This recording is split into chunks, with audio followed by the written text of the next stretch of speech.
આધ્યાત્મિક ચિકિત્સા એક સમગ્ર ઉપચાર પદ્ધતિ.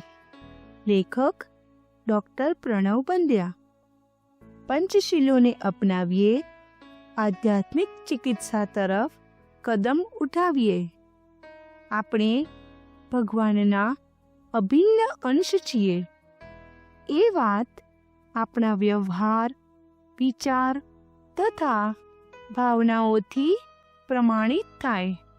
જો આવું કંઈક આપણી અનુભૂતિઓમાં સમાયેલું હશે તો જ આપણે આધ્યાત્મિક સ્વાસ્થ્યનો સાચો અનુભવ કરી શકીશું. તેની સાથે જ આપણા બધાના કદમ સાહસિક સાધનાઓ તરફ ઉપાડવા જોઈએ. ત્યારે જ આપણે આધ્યાત્મિક ચિકિત્સા તરફ આગળ વધી શકીશું અને ભવિષ્યમાં આધ્યાત્મિક ચિકિત્સક હોવાનું ગૌરવ મેળવી શકીશું.